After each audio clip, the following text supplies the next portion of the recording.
Class میں school کے ایک نئے استاد داخل ہوتے ہیں. تھوڑا سا تعارف ہوتا ہے. بچوں کا ٹیسٹ لینے کے لیے وہ ایک سوال کرتے ہیں اور اشارہ اس بچے کی طرف کر دیتے ہیں جو کلاس کا سب سے نالائق بچہ ہوتا ہے. استاد کا اشارہ دیکھ کر کلاس کے دوسرے بچے ہنسنے لگتے ہیں کہ استاد جی نے جواب دینے کے لیے اٹھایا بھی تو کس بچے کو، لیکن استاد تو پھر استاد ہی ہوتا ہے. ان کو سمجھ آ گئی کہ یہ کلاس کا سب سے نالائق بچہ ہوگا، اسی لیے سب بچے ہنس رہے ہیں. استاد نے بچے کو بیٹھنے کے لیے کہا اور درس دینے میں مصروف ہو گئے.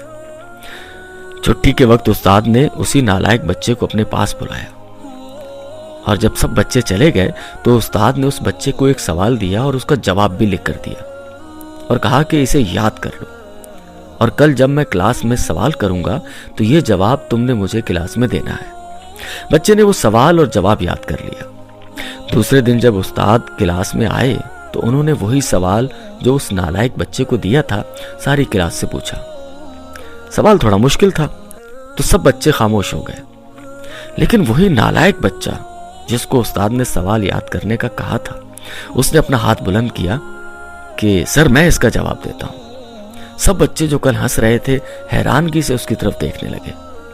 استاد نے اس بچے کو کہا ہاں جواب دو. بچے نے فر فر اس سوال کا جواب سنا دیا. استاد نے شاباش دی اور اسے بیٹھنے کو کہا. اب اس نالائق بچے میں خوشی کے ساتھ ساتھ خود اعتمادی پیدا ہونا.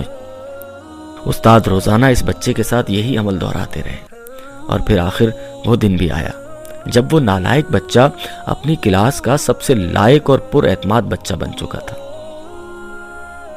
بچوں کی نفسیات سمجھ کر اگر ان کو ٹریٹ کیا جائے تو ہر بچہ اس معاشرے کا قابل فرد بن سکتا ہے.